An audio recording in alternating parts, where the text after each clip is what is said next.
right, we'll go ahead and get started. I'm going to just take about 10 minutes to walk you through a resource that we use to help create this opportunity for team improvement, for team management. Dr. Janowski actually just brought up a good point on our way back in here. As Brian referenced, kind of the consultant model and how we don't really adhere to that model, but he didn't really finish his thought on what we actually do.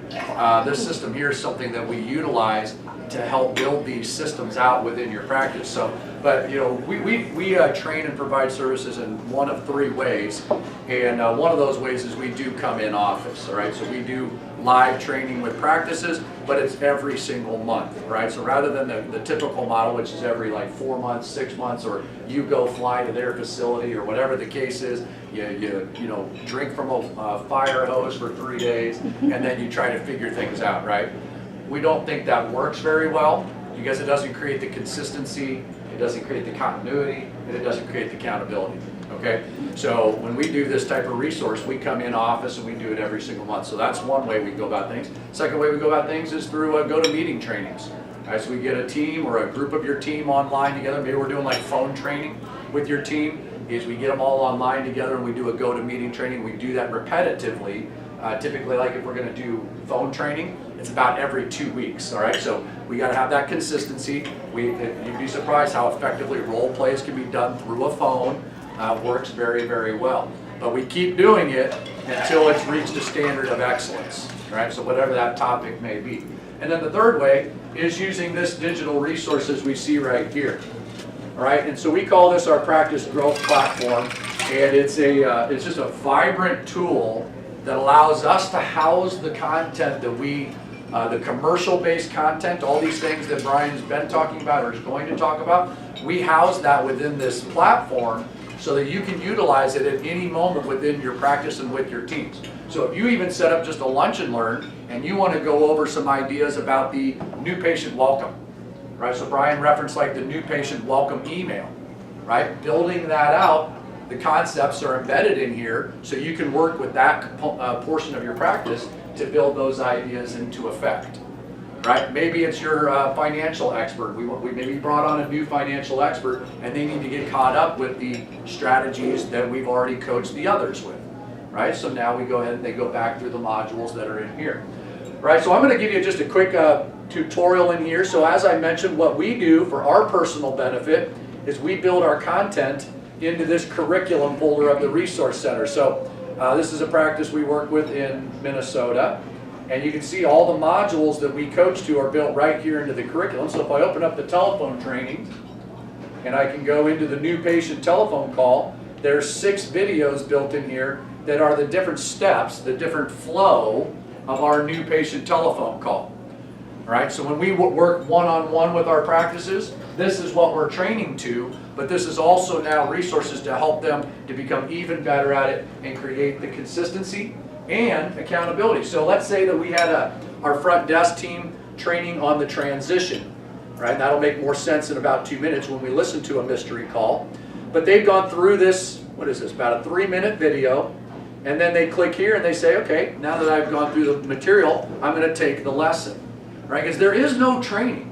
There is no valuable training unless there's something to validate learning, right? And there is nothing about the learning validation unless it's also then managed through HR, right? So there's an HR component to this whole platform as well to manage your team across everything that they do within your practice as well. So we've built all the training into a connection with HR oversight, all right? And I'm not talking about insurance packages. I'm not talking about stuff like that. We're talking about HR that is managing your team within the walls of your practice, right? That's acting like a high-level CEO. That's what, if you were to work at if you had a daughter or somebody that maybe they got a job at Starbucks, what would they do at Starbucks before they stood behind the barista counter? They would train like crazy hard, right? They would sit and they would watch the modules that were appropriate to their learning. They would validate that they've got the learning. They would be shown that it's accountable to them, and then they'd be put alongside somebody to train in person, right? It should be no different in an orthodontic practice. You have ways of doing things in your clinic that they should train to visually, learn the system, Then they validate that the learning has been completed. We capture that, it's logged, it's embedded in our system, and now they get to sit alongside your expert assistant. Right? But think about how overworked that expert assistant sometimes gets when we have new people joining the practice with some frequency. Right? Wouldn't it be great that that expert assistant actually had content in a training module that is them presenting your content to anybody that's new to the practice or that needs to step up their game? Well, that's what we're able to do with something like this. So we've got all of our content is built in here, and that's in the curriculum section. I won't spend any more time on the variety of things that we have in here, but there's quite a few things. This is a GP practice, so if we looked at an ortho practice, it would look a little bit different from a curriculum standpoint. It wouldn't be like a hygiene program or anything like that. But you're like Invisalign growth program, something I'm very proud of, having spent a lot of time building out. Oops. No, we haven't. We just added this. Yeah, we haven't built this one into theirs yet. We try to add a little at a time rather than everything at once because it gets a little overwhelming if we throw everything in at once. So we just haven't built that one into this practice yet. Scroll down just real quick. Show the recorded meetings. Expand that out. Oh yeah. So when we have, and this is again goes back to the partner versus consultant, is that this is intended to be in there for life. So if you needed to retrain people, constantly have it on the brain, hire somebody new, whatever it is, this is embedded into. All right, so let's look at the agenda for today. We have 4 goals. That's a meeting. We're going to kind of go with Dr. Blevins the other day, and as you can see as we go, the meetings are recorded, they're uploaded in a 4-part, 5, whatever part series. You have access to them forever. It's not a big investment. You fly back, you lose 3 employees, and what happens? It's part of your operation, and that's where that partnership comes. And it's also a great way, whether it be John or another Sam or anybody, if he wants to communicate with a practice, it's a great way for him to get content and pop it in here to be able to help him help you guys at a higher level. In fact, I can show you that right now in the office manual. So this is completely customizable. So I don't know if anybody in here knows Tracy Weber. She's the Sam in Minneapolis. And so she's embedded in here a couple of specific treatment coordinator things they're working on. So something that they call their occlusogram. And so she has a video embedded in here. Hello, Minnesota Orthodontics treatment coordinators. This is Tracy Weber, your...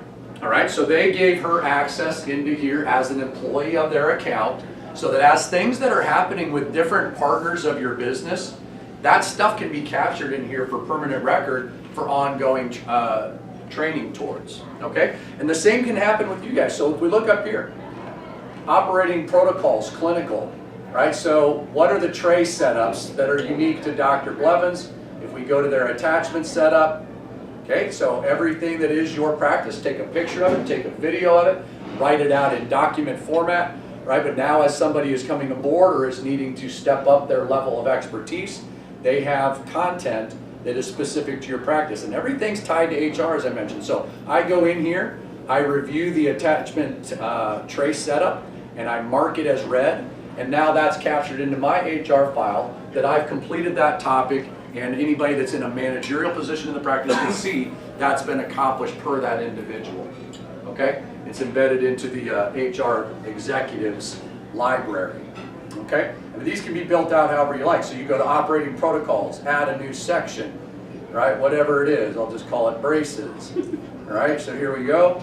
And there you go, we've created a new file that is called braces. So now you build that into whatever you want, right? We help to coach you all the way through anything that may need to be done from this front. I'll go ahead and delete that right back up. Right, but additionally, if we look at things like general expectations, this is also your employee handbook. Right, so everything that is your employee handbook, you know, the 3-ring binder or whatever it is that you stash away in your safe, that all gets built into here as well. So you're creating compliance for your team, you're creating accountability, you're creating expectations, and you're easily able to do it in an organized, coordinated manner. So absenteeism. What's your policy on absenteeism? After I'm done with the policy, mark it as read, just like initializing it as you guys might do on your employee handbook right now. It's great for employees because you can see how those folders are changing colors. So it gives you instant feedback as the employee, what pages you've read of the organization, what you haven't, just by the change in that color of the folder. And we include things, and we update the HIPAA forms quarterly, just to keep them active and up to date. All right, so that's the kind of the resource center. The message center is like having internal communication to just your organization.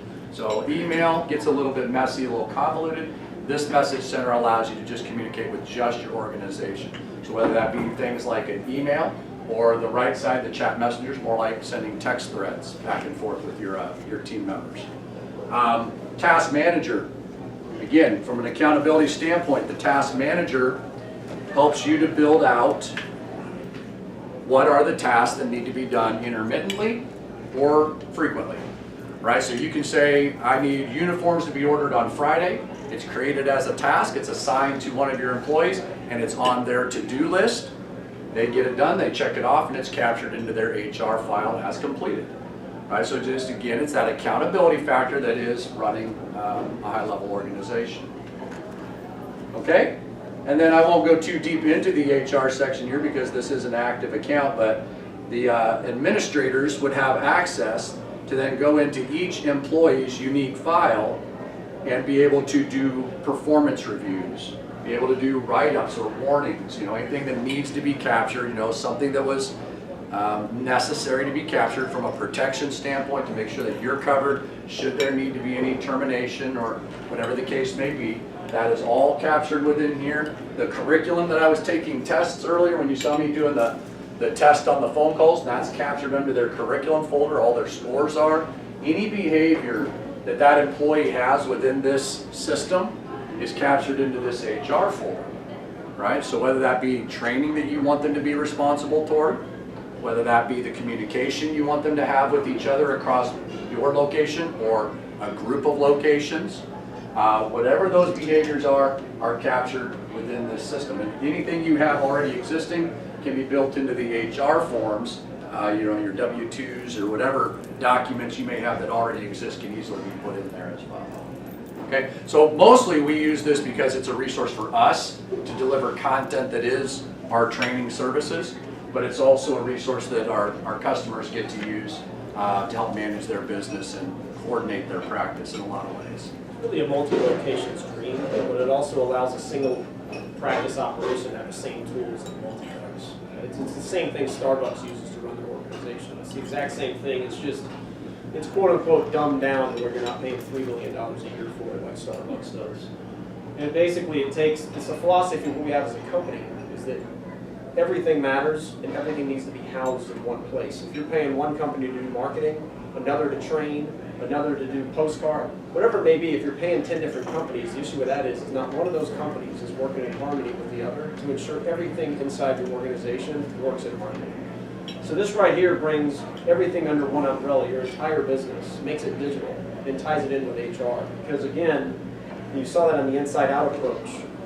If I said right now, where is it documented how well your front desk knows your telephone training procedures? Would you be able to show me documentation to a T how well they know it and that they've agreed to follow it? And that means you're not HR compliant. And the same goes with every single protocol you have. If you can't say, this person knows it at a 95% level, it's documented she read it, documented she took the test, you aren't HR compliant. Which means there's lack of accountability, which is a guaranteed loss of opportunity from a growth standpoint. And yeah, good job. I'll touch on this real quickly. So obviously you can see this as a resource that also acts as your clocking in, and you can export that information to payroll. But I really like this little window here. You see me all casualed up there with my ball cap and whatnot. That's what he wanted to wear today. Yeah, right. But this is a communication piece that you guys can use as administrators of your practice to communicate across your organization. All right, so imagine, on a Monday morning, we're getting ready to kick off the week. Maybe we've got a big team, maybe we got multiple locations, is being able to embed something there that as people come into the platform on that Monday morning, there's a video from you giving them a kickstart to a great week. Or maybe you came off of a CE event and you're able to put some content together to have shared through this platform right there. So we use this because as we're either finished with or preparing for, hey guys, it's Eric here on Friday. Pardon my casual look. I just came back from the hospital, so I have run that. in business attire today. But anyway, I wanted to just get this video put in for you guys here before the weekend, so it was ready to go on Monday. Put some assignments into you. All right, so getting ready for a training that we were going to be having the following week, and embedded in there some direction and some commentary to help them get ready to do a better preparation for our training session, right? So we do this a lot using that system right there, but it's for any of the administrators in the practice to also have communication with their team. So, Brad, do you mind if I roll into phone parts of this and go on? So, one thing we've referenced quite a few times here tonight is the phone training that we offer, that kind of 5-star advanced phone training, because that's such a leaky part of most practices that we come in communication with. We do a lot of